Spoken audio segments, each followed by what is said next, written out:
Bye bye. Gonna give me a kiss in the airport. Yeah. What is that naughty? ต้องจูบก่อนเลยนะต้องจูบก่อน kiss Mwah. งัว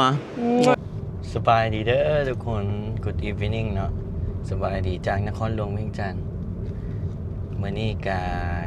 ตอนนี้ก็กำลังขับรถกำลังจะไปซื้อข้าวจีปาเต้ทุกคนข้าวจีปาเต้ให้จอร์เจีย Right now I'm on the way to buy like Lao sandwich for Georgia because he will leave today. I will pick her up and drop her at the airport. วันนี้กาจะว่า2 ภาษานะทุกคนเพราะว่าคันจอร์เจียเบิ่งนั่งกันจึงที่เข้าใจเด้กบกำลังจะไป กำลังจะไปซื้อข้าวจีปาเต้ทุกคนเพราะว่าจอร์เจียจะกลับแล้วขับรถไปส่งนางอยู่เดินบินเนาะจะไปซื้ออยู่ดงพลานห้านอย่างแม่นห้านดังเด้แต่บ่ฮู้ว่ามื้อนี้เขาเจ้าปิดบ่มื้อนี้เป็นวันกรรมกรเนาะทุกคนไปซื้อข้าวจีเพราะนางจะบินตอน 8 โมงแต่ว่าประมาณ 5 โมงต้องให้ฮอดเดินบินสินะก็เลยโอเคไปโอ้เศร้าเลยเนาะนางบ่อยู่นี่นางอยู่กับเห็น FC ทุกคนแบบคอมเมนต์นู่นนี่นั่นกระมวลเนาะมีพบมีจากเนาะทุกคนซื้อข้าวจีปาเต้ก่อนนี่เอาให้นางไปกินอยู่ในเดินบิน I'm gonna buy the Lao sandwich for her for Georgia. This is very famous Lao sandwich.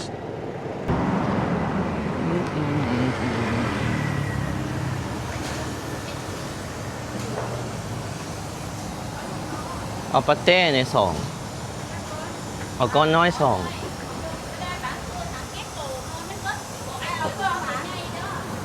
เอาข้าวจีปาเต้2ตัวหนึ่งบ่เผ็ดตัวหนึ่งเผ็ดโดยงานดังก็จะเห็ดสดๆอยู่มั้ง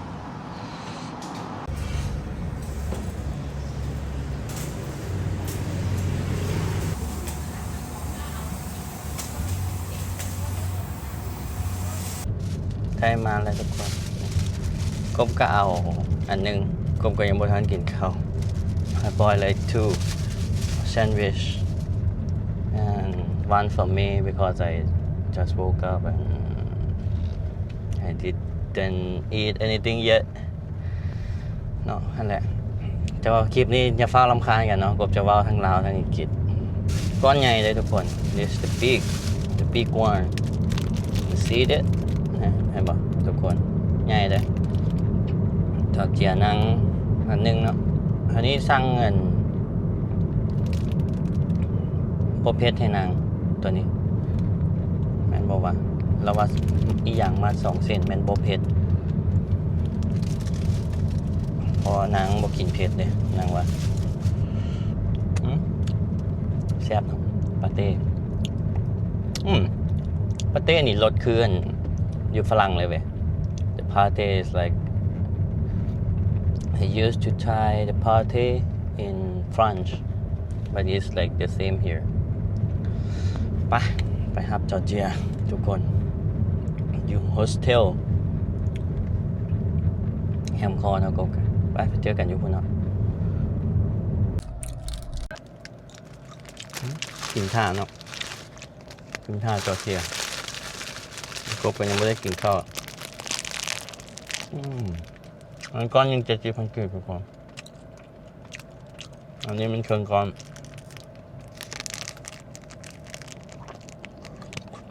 จอร์เจียจะบินไปฟิลิปปินส์แต่ว่าน่าจะไปทรานสเฟอร์ไปต่อยนก่อนทุกคนคือยังว่าจะบินไปเวียดก่อนบอกแล้วก็ถ้าต่อยนจากเวียดไปฟิลิปปินส์ไปมันดิลาเนาะ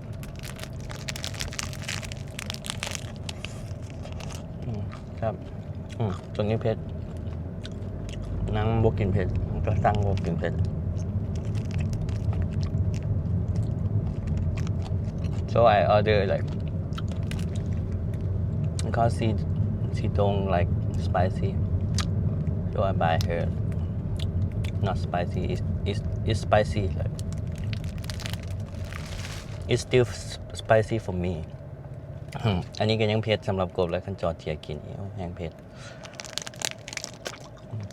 โอติปาเต้หรือว่าแซนด์วิชลาว we call Lao sandwich so good เดี๋ยวมาหับนะกระเป๋านาง2 อันโจเจีย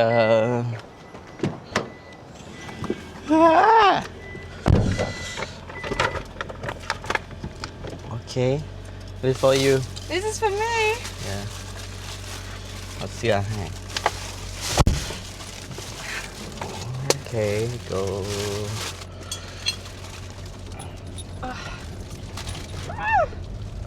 it's too hot It's way too fucking hot. ฮอนไลน์นั่นก็ว่า Online. ฮอนไล Oh น์ my god. ฮอนไลน์ too hot oh I need to Is turn this for me as well? yes Oh, it's for you got chai. because I don't have like they say the Lao sandwich is like banh mi It's like, yeah, it looks like banh mi. What's in it? but it's not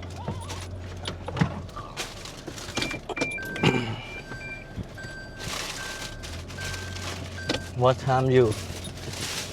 time is your flight 8 8:30. So I have lots of time. no it's okay like the airport here like very small airport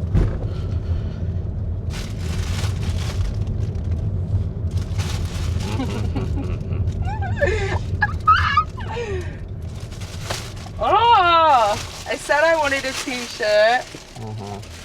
Thank you. that's the size medium no Large. large in Asia Your large in Asia is not a large. yeah เสื้อเนี่ยเสื้อเบอร์ L นะ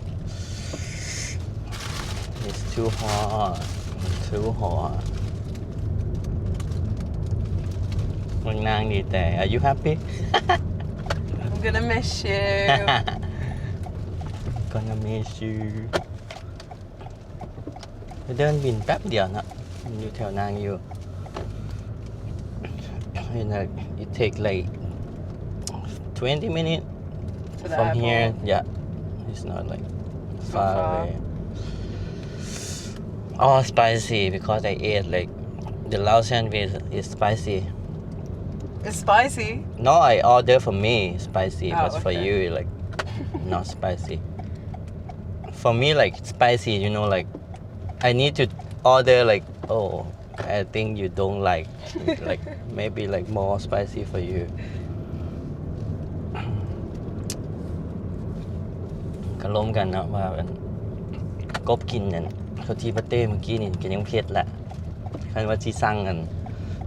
เผ็ดให้นางนี่โอ้พอดีตายเลยtoo tired What time did you go to bed? guess can you guess 6 a.m. Was it? 6:30 Oh my gosh. I can't sleep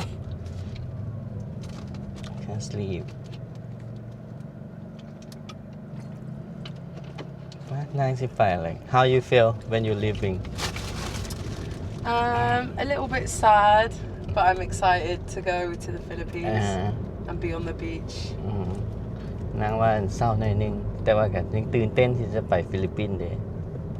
Yes the beach in Philippines is so nice Yeah.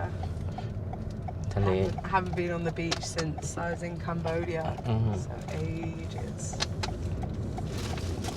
นางว่าบ่ได้ไปทะเลเลยตั้งแต่อยู่กัมพูชาวันอยู่ลาวก็บ่มีเด้อยู่ไทย Did you go to the beach in Thailand? No? Yeah, I did. I was in Phuket ภูเก็ต and then I went to Krabi นางไปภูเก็ตกระบี่ and แล้วว่า Koh Tao Island เกาะเต่า and then I went to Chiang Mai but there was no beach there. แล้วก็ไปเชียงใหม่แล้วก็บ่มีทะเลแต่อยู่เชียงใหม่ yeah today is like day off here day off Day off. yeah because like the labor day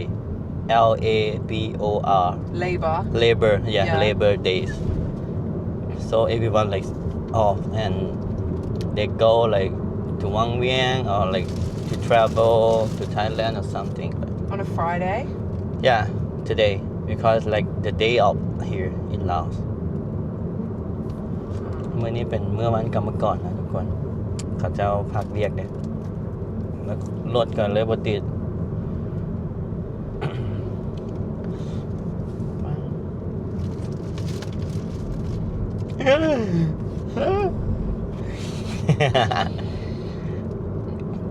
I'm gonna cry You're gonna cry. yeah Oh, don't cry. my baby girl will leaving today ก็บอกว่าโอ้มื้อนี้ข่อยต้องให้แท้เลยเพราะว่าชุดที่5ของข่อยจะไปแล้วจะจากไปแล้วจะหนีป้าแล้วนั่นก็หัวเลย Why you laughing Why you laughing Because I'm happy. หัวเฮ็ดหยังมันก็ว่าโอ้ข่อยหัวเพราะข่อยมีความสุขแบบว่า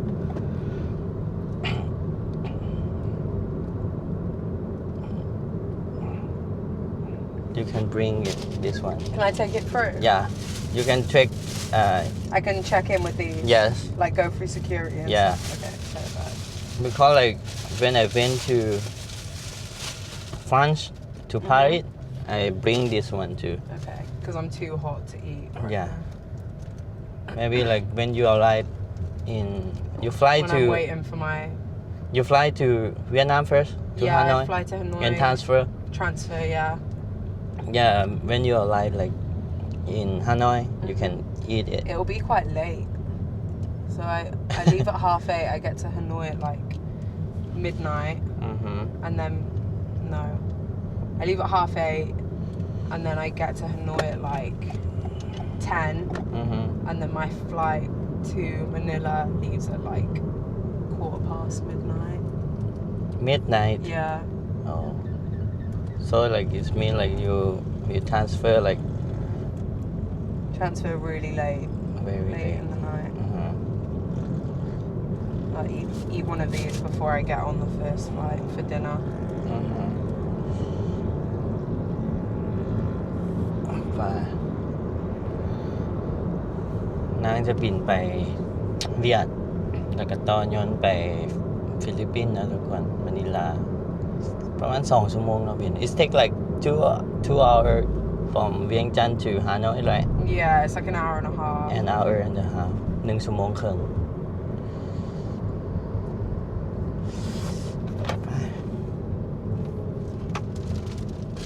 เพลงนี้ You can put it in here Yeah. You just check in your luggage Yeah, I'm checking it in. อันนี้นั่งกระเป๋านั่งสิโหลดลงเนาะกระเป๋าตัวนี้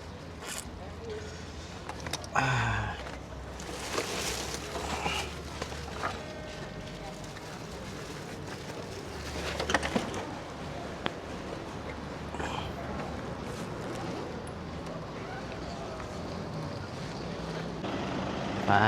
จอดรถแล้วกันเข้าไปบัดนี้สู้ฮอนฮ้อนหลายฮ้อนหลายฮ้อนบ่ Online. Hon ba? Online.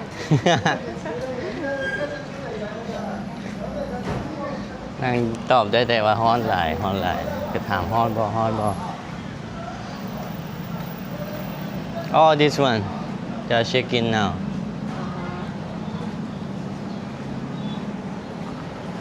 ใครนะเข้ามาแน่นะ Ho Chi Minh you fly to Ho Chi Minh Hanoi. Hanoi Yeah, but it says checking count 50 15. 15 Oh, yeah, here. But like that all 5 check-in. All flight check-in. Check-in 15นางไปสูบยานะทุกคนแล้วก็มาส่งเนี่ย What did you say? I said thanks for looking after me. Looking after me. Uh-huh. ประมาณว่าขอบใจที่พาคอยเที่ยวพาคอย Thank you for everything is me like that. Yeah, that. Okay, looking after me. Bye. เดี๋ยวไปส่งนางอยู่ถึงกันนะโอ้เมื่อกี้กับท่านางเช็คอินสลับท่า Lazy มันย่างออกบ๊ายบายโจเจีย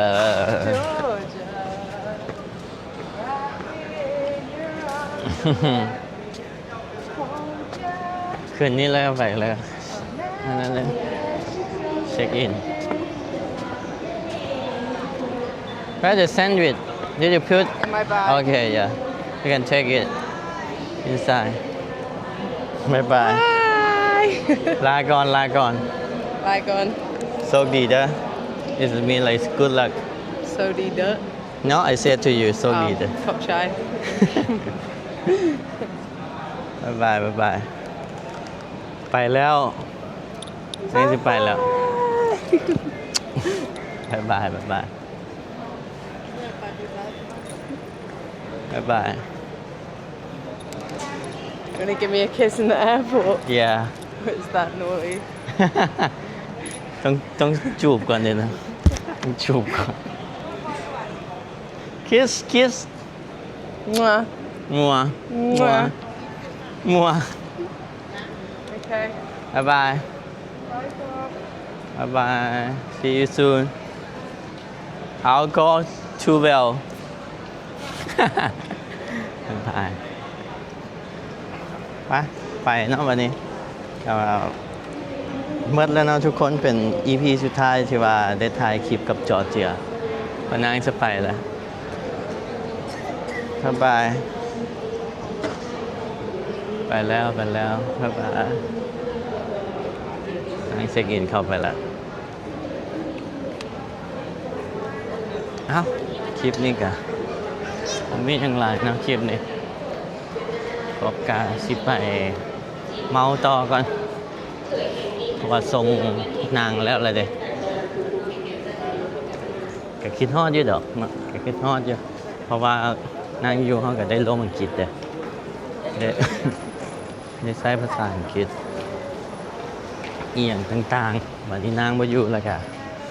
เงียบเหงาเนาะเพราะนางเป็นคนที่ว่า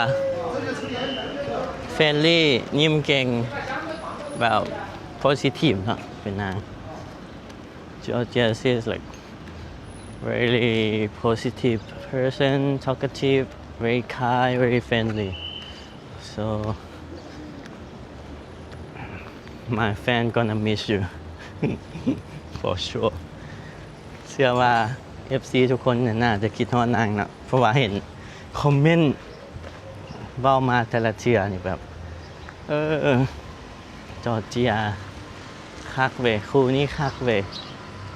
เอานางทายอีกทายหลายๆพาไปกินนั่นกินนี่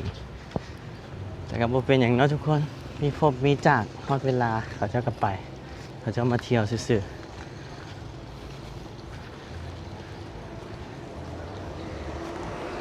เอาเจอกันใหม่คลิปหน้าก็แล้วกันเนาะทุกคนบ๊ายบาย Good luck Georgia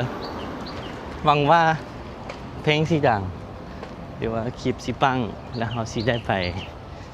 จะมีเงินเก็บไปอังกฤษ ไปเวลน้ำไปหาเลยว่าซั่นบ่เราก็ยังไปเที่ยวอยู่แล้วทุกคนเจอกันคลิปหน้าเด้อทุกคนบ๊ายบายถ้ามาคลิปนี้กดไลค์กดแชร์กดติดตามที่สำคัญคอมเมนต์มาในเด้อทุกคนบ๊ายบายเจอกันคลิปหน้า